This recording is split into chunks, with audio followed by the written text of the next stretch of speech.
नमस्कार। 8 बजे की बड़ी खबरों में आप सभी का स्वागत है। मैं हूं नीलू। करते हैं आप खबरों की शुरुआत। तो अयोध्या में राम मंदिर ट्रस्ट की तरफ से खरीदी गई एक जमीन पर विवाद बढ़ता चला जा रहा है। जमीन की खरीद में घोटाले के विपक्ष के आरोपों पर वीएचपी ने मानहानि का केस करने की अब चेतावनी दी है। अयोध्या में राम मंदिर ट्रस्ट की तरफ से खरीदी गई एक जमीन पर विवाद बढ़ता जा रहा है। जमीन की खरीद में घोटाले के विपक्ष के आरोपों पर बीहीप ने कहा कि वो मानहानि का केस करेगी।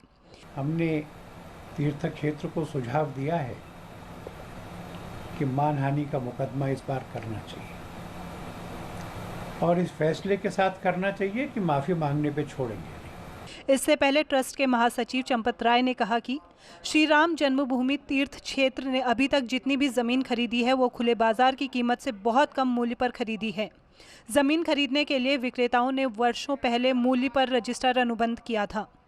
उस भूमि को उन्होंने 18 मार्च 2021 को पैमाना कराया। उसके बाद ट्रस्ट के साथ अनुबंध किया। जो राजनीतिक लोग इस संबंध में प्रचार करा रहे हैं वो भ्रामक हैं। समाज को गुमराह करने के लिए संबंधित व्यक्ति राजनीतिक है, इसीलिए राजनीति से प्रेरित है।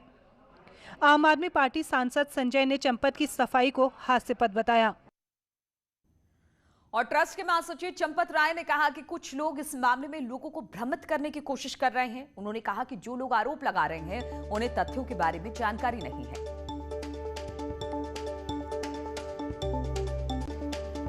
हमारा स्थायी निर्णय है कि सभी प्रकार का ट्रांजैक्शन बैंक टू बैंक होगा, ऑनलाइन होगा और सरकार के किसी टैक्स में कोई कटौती, कोई चोरी नहीं करने देंगे।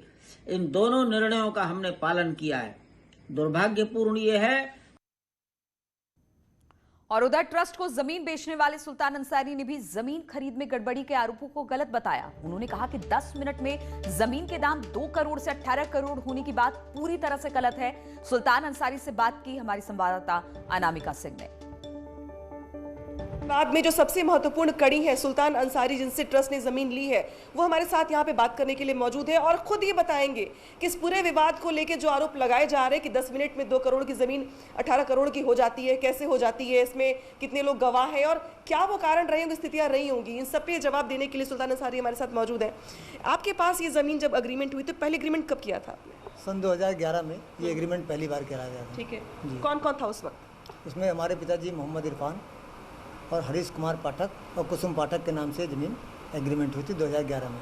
इसमें एक दूसरा पक्ष भी है जो तिवारी फैमिली है, उनका क्या इससे कनेक्शन है? नहीं, इसमें कोई कनेक्शन नहीं है। जब 2021 में जब ये बैनामा हुआ था उस समय उनको हम लोग अपने बैनामे के समय उनको अपने साथ बैनामा करा लिए थे। यानी ट्रस्ट को जब आपने ज़मीन दी उस वक्त आपसे बात करने के लिए कौन आया था, किसने पहल की थी और उस समय आपकी ज़मीन का स्टेटस क्या था?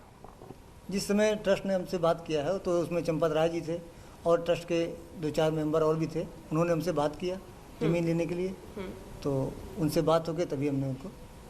क्या रेट थे जब उन्होंने अप्रोच किया आपको ज़मीन देने के लिए? रेट तो हमारा रेट तो चूँकि हमारे उनके बीच कई चक्र में वार्ता जब चली तो हमारा उनका रेट जो है 18.5 करोड़ रुपये में तय हुआ और वही हमने लेके उनको एग्रीमेंट किया। 17 करोड़ रुपये उन्होंने हमको दिया है एग्रीमेंट के समय और जब बैनामा कराएंगे तो 1.5 करोड़ रुपया तब देंगे वो। ये 2 करोड़ पहले थे ज़मीन का रेट, फिर 18 करोड़ हो गए, कैसे हो गए? ये जो आरोप लगाए जा रहे हैं सभी तमाम लोगों की तरफ से, क्या आपको लगता है कि वाकई में सेकंडों में, मिनटों में ज़मीन के रेट बदल दिए गए? ऐसा है कि जैसे मिनटों में जो बात कही जा रही है कि 10 मिनट में ज़मीन का रेट 2 करोड़ रुपया से 18.5 करोड़ रुपया हो गया, तो ये तो सरासर गलत है।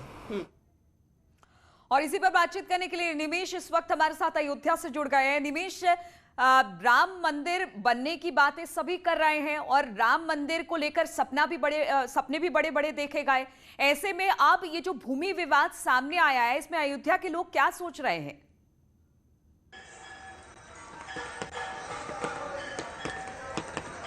देखिए, ये जरूर एक बार चौंकाने वाला था। विपक्ष की जो राजनीति है या उसको ये हम साफ कहेंगे कि वो बिल्कुल भ्रामक थी, क्योंकि जिस तरीके से पारदर्शिता रखी गई, चंपत राय ने खुद अपने प्रेस विज्ञप्ति में इस बात को साफ किया। साथ ही हमारे न्यूज 18 से बातचीत में भी उन्होंने कहा कि जमीन 2011 से एग्रीमेंट थी, उस समय उसकी मालियत 2 करोड़ थी और ये 8 साल 10 साल पुराना मामला है। 11 साल बाद उस जमीन का बैनामा होता है और बैनामा के समय जो वहां पर रेट है, जाहिर सी बात है वो इस समय जो दिया गया है वो इस समय वहां पर रेट ज्यादा है। आसपास के लोग हों चाहे अयोध्या वासी हो, चूंकि यहाँ पर अयोध्या विवाद पर फैसला आने के बाद नीलू तमाम ये माना गया कि रेट जमीन जो बाहरी लोग थे वो लगातार लोग आने लगे, राम जन्मभूमि के आसपास जमीन खरीद रहे थे। आसपास की जमीनें बहुत बेहद महंगी है। जो हम लोगों ने तफ्तीश की वो 2500 रुपए स्क्वायर फीट जहां पर वो प्राइम लोकेशन है वहां की जमीनें हैं, क्योंकि वहां पर मुख्य रेलवे स्टेशन का मुख्य गेट निकल रहा है। तो अयोध्या के विस्तारीकरण के दरमियान रामकोट के मंदिर, राम जन्मभूमि के आसपास के मंदिरों को लिया गया। जो राम मंदिर के विस्तारीकरण के दरमियान उन लोगों को विस्थापन के लिए ट्रस्ट ने बाकायदा जमीनें दी हैं, उनको अपने मंदिर बनाने के लिए बाकायदा पैसे दिया गया है। तो ये तमाम चीज बहुत पारदर्शिता के साथ सहमति के आधार पर हो रहा था। हालांकि विपक्ष ने इस पर वर्क जरूर किया, लेकिन वो वर्क गलत दिशा में कर गए। उन्होंने आरोप लगाया और उस आरोप का साइड इफेक्ट हुआ कि अयोध्या के संत महंत चाहे स्थानीय लोग हों, उन लोगों ने साफ कहा कि अगर आरोप सिद्ध होता है तो फिर ये बहुत बड़ी बात है, दोषियों पर कार्रवाई हो, और अगर आरोप सिद्ध नहीं होता तो जाहिर सी बात है संतों ने भी इस बात को खुलकर कहा है कि वो मानहानि का दावा करेंगे आरोप लगाने वाले के ऊपर। अब जाहिर सी बात है कि अयोध्या में मौसम जरूर ठंडा हो नीलू, लेकिन सियासत गर्म है और सियासत गलत तरीके से लोगों ने उठाने का प्रयास किया। गर्म है, इसलिए मंदिर ट्रस्ट हो, बीजेपी हो, वीएचपी हो, लगातार इस दावे को खारिज कर रहा है और एक तरह से राजनीतिक स्टंट इसे करार दे रहा है। बहुत बहुत शुक्रिया आपका निमेश हमारे साथ जुड़ने के लिए। और बड़ी खबर अमेठी से आ रही है, जहां पर इन्हौला पुलिस चौकी इलाके में तेज रफ्तार रोडवेज बस की ट्रक से टक्कर हो गई। इस हादसे में बस सवार 3 यात्री घायल हो गए हैं। सभी घायलों को पुलिस ने इलाज के लिए अस्पताल में भर्ती करा दिया है। बताया जा रहा है कि यह हादसा बस ड्राइवर को नींद आने की वजह से हुआ है। तो तेज रफ्तार बस और ट्रक की टक्कर हुई है। बस ड्राइवर को नींद आने से यह हादसा हुआ है। इन्हौना पुलिस चौकी के पास यह हादसा हुआ। तेज रफ्तार रोडवेज बस ट्रक से टकरा गई, जिसमें 3 लोगों की मौत बताई जा रही है, माफ कीजिएगा घायल हो गए हैं। और प्रयागराज से खबर है, यहां पर ट्रक ने ऑटो को टक्कर मारी है। बेकाबू ट्रक ने ऑटो में जोरदार टक्कर मारी और हादसे में एक की मौत हो गई है, 3 लोग गंभीर रूप से घायल हैं। पुलिस ने अस्पताल में इन सभी को भर्ती करा दिया गया है। काम की तलाश में मुंबई जा रहे थे सभी। झुंसी थाने के सामने ये दर्दनाक सड़क हादसा हुआ।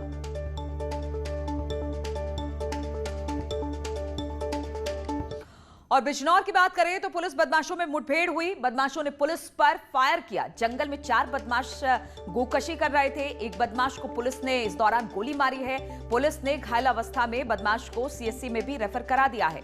3 बदमाश पुलिस को चकमा देकर फरार होने में कामयाब रहे। थाना मंडावली के नारायणपुर इलाके का यह पूरा मामला बताया जा रहा है, जहां पर पुलिस और बदमाशों के बीच मुठभेड़ हुई।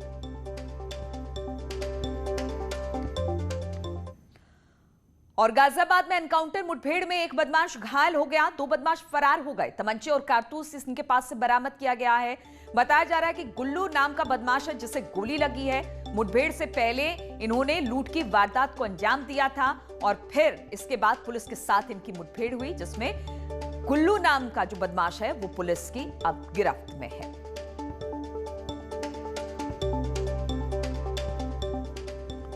और मुरादाबाद से खबर लेते हैं, यहां पर गैंगरेप का आरोपी गिरफ्तार कर लिया गया है। दबंगों पर मां बेटी से गैंगरेप का आरोप लगा है। विरोध करने पर जान से मारने की धमकी दी गई है। चौकी इंचार्ज पर कार्रवाई न करने का भी आरोप लगाया गया है।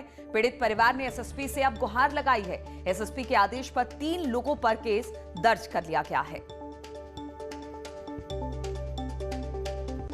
बीते सैटरडे और संडे की मध्य रात्रि में लगभग 12 बजे से 1:30 बजे के बीच में 3 अज्ञात व्यक्तियों के द्वारा उनकी पत्नी और उनकी 11 साल की बेटी के साथ में गैंग रेप किया गया है, जिस संबंध में थाना बिलारी पर तहरीर के आधार पर मुकदमा पंजीकृत कर लिया गया है। इस संबंध में एक अभियुक्त की गिरफ्तारी कर ली गई है, तत्सेष अन्य अभियुक्तों की गिरफ्तारी शीघ्र की जाएगी।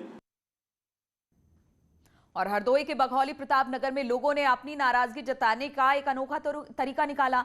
गुस्साए लोगों ने तालाब में तब्दील हो चुकी सड़क पर धान की बोआई और रोपाई कर दी। दरअसल यहां की तकरीबन 18 किलोमीटर सड़क खस्ता हाल है और बारिश के बाद जगह जगह जल भराव की स्थिति हो गई। इससे ग्रामीणों को खासी परेशानी झेलनी पड़ी और आए दिन सड़क हादसे में यहां पर होते रहते हैं, लेकिन लोगों की समस्याओं पर ध्यान देने वाला कोई नहीं। इससे आक्रोशित ग्रामीणों ने मेन रोड पर ही धान के पौधे रोप दिए और नारेबाजी की। बाद में इन लोगों ने मुख्यमंत्री और डीएम को संबोधित कर एक ज्ञापन भी सौंपा।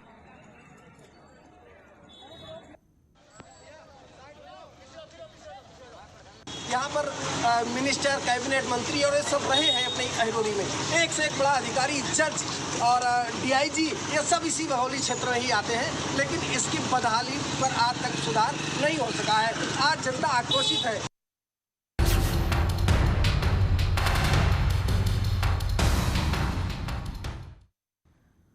तो उत्तर प्रदेश में मानसून ने दस्तक दे दी है। कई जिलों में अब मौसम का मिजाज बदल गया है। समय से पहले मानसून की दस्तक आई है। अगले 4-5 दिनों तक बारिश का अनुमान लगाया जा रहा है। पूर्वांचल के कई जिलों में बारिश की आशंका है। प्रदेश के कई जिलों में रेड अलर्ट भी घोषित कर दिया गया है। यहां भारी बारिश की संभावना जताई जा रही है। तो अब मानसून ने उत्तर प्रदेश में दस्तक दे दी है। और उत्तर प्रदेश के कई जिलों की बात की जाए तो झमाझम बारिश हो रही है और इस बार मानसून 12 दिन पहले आ गया। 27 जून को आने वाले मानसून उत्तर प्रदेश में पहले ही दस्तक दे दी है। उत्तर प्रदेश में राजधानी लखनऊ समेत पूर्वांचल के करीब सभी जिलों में बारिश हो रही है। मौसम वैज्ञानिकों की माने तो पूर्वांचल में करीब 4 से 5 दिन तक बारिश होगी और पश्चिमी उत्तर प्रदेश में आज मानसून के पहुंचने की संभावना जताई जा रही है।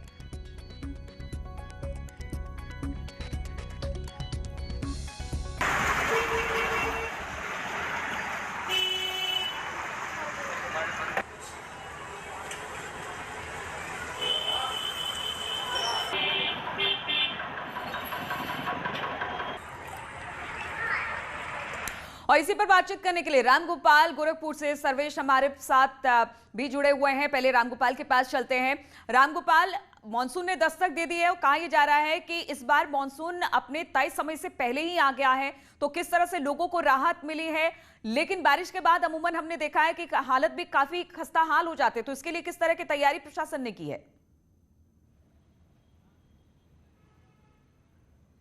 बिल्कुल, जिस तरीके से पिछले 4 से 5 दिनों से रुक रुक के बारिश हो रही है, उससे तो सबसे बड़ी राहत ये मिली है कि जो एक भीषण गर्मी पड़ रही थी उससे लोगों को राहत मिल गई है। और साथ ही ये बारिश जो है धान के किसानों के लिए अमृत के समान है, क्योंकि उनको धान की नर्सरी तैयार करनी थी, साथ ही अब आने वाले 15 से 20 दिनों में ही खेत की तैयारी करनी थी।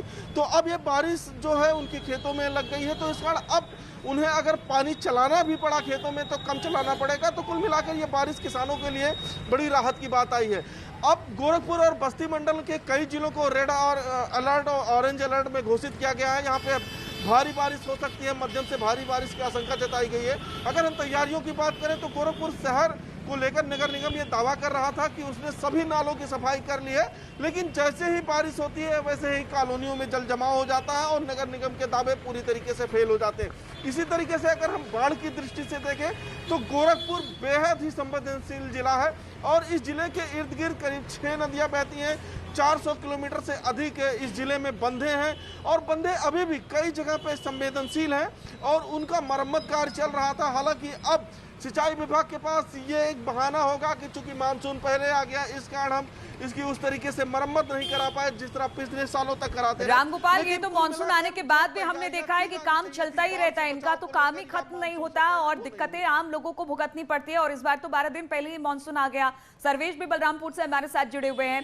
सर्वेश, वहां पर लोगों को गर्मी से तो राहत मिली होगी, मानसून समय से पहले वहां पर पहुंच गया है, लेकिन जिस तरह से रामगोपाल बता रहे हैं कि व्यवस्थाएं वैसी की वैसी हैं, दावे तो बहुत किए जाते हैं, लेकिन जब भी बरसात होती है तो सारी व्यवस्थाओं की पोल खुल जाती है। देखिए, निश्चित रूप से नीलू, ये बड़ी कड़वी सच्चाई है कि मानसून तो पहले आ गया, तो ये एक तरीके से ये परीक्षा है लोगों की जो इस बाढ़ के निरोधक कार्यों से लगे हुए हैं, उनके लिए परीक्षा है। तो अभी बाढ़ के तमाम ऐसे बंधे हैं जिनके मरम्मत होनी थी। खरझार डैम पर अभी बांध बन रहा था, तो मानसून अगर 15 दिन पहले आ गया है तो इन लोगों के जो दावे थे उसकी पोल खुल गई। जो नगर पालिका नगर पंचायतों में जो दावे किए जा रहे थे नालियों की सफाई की, उनकी पोल खुल गई, क्योंकि लबालब पानी से भर गए हैं। मात्र अभी जो 3 से 4 दिन की बारिश हुई है, अभी तो ये अगस्त महीने तक जाती है जब बाढ़ यहाँ बलरामपुर में आती है। तो बाढ़ की दृष्टि से एक बहुत ही संवेदनशील जिला है। पहाड़ी नालों से बाढ़ आती है। राप्ती नदी यहाँ बड़ विकराल रूप जब धारण करती है तो वो पानी आता है और जो यहाँ लो लेवल लैंड है वहाँ पानी बढ़ जाता है। तो इस तरह लगभग 350 गांव ऐसे हैं जो पहली ही बारिश में अगर बाढ़ आती है तो वो बाढ़ प्रभावित घोषित हो जाते हैं। तो इस तरह से बहुत बिल्कुल, तो हर बार उत्तर प्रदेश के कई ऐसे जिले हैं जो कि बाढ़ की विभीषिका भी झेलते हैं और उसके लिए कितना तैयार है प्रशासन, ये देखने वाली बात होगी। अभी तो शुरुआती बारिश ही है, तभी ये हाल देखने को मिल रहा है। आगे किस तरह से समस्याएं लोगों के सामने खड़ी होगी और प्रशासन किस तरह के इंतजाम करेगा। बहुत बहुत शुक्रिया आप सभी का हमारे साथ जुड़ने के लिए। और उत्तर प्रदेश में आज से कोरोना से जंग जीतने के लिए विशेष अभियान चलाया जा रहा है। बच्चों के लिए विशेष मेडिसिन किट तैयार की जा रही है। सिरप और दवाइयों वाली विशेष किट बच्चों को दी जाएंगी। सीएम योगी 5 कालिदास मार्ग स्थित अपने आवास से इस अभियान की आज शुरुआत करने वाले हैं।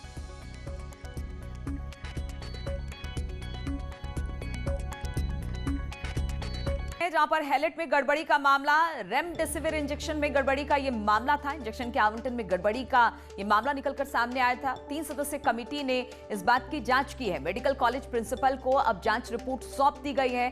डॉक्टर और 8 नर्सिंग स्टाफ को इसमें नोटिस भी जारी किया गया है। नर्स मंजुलिका मिश्रा सस्पेंड होंगी। डॉक्टर प्रेम सिंह और 8 नर्सिंग स्टाफ को कारण बताओ नोटिस जारी किया है। इसकी संस्तुति कर दी गई है। स्टाफ नर्स मंजुलिका मिश्रा और फार्मासिस्ट नागेंद्र वाजपेयी के निलंबन की संस्तुति भी की गई है। मृतकों के नाम से इंजेक्शन आवंटित कराने का यह पूरा मामला सामने आया था, जिसमें रेमडेसिविर इंजेक्शन का गड़बड़ घोटाला सामने आया था, जिसमें कि एक कमेटी बनी थी और अब इस कमेटी ने अपनी जांच रिपोर्ट सौंप दी है।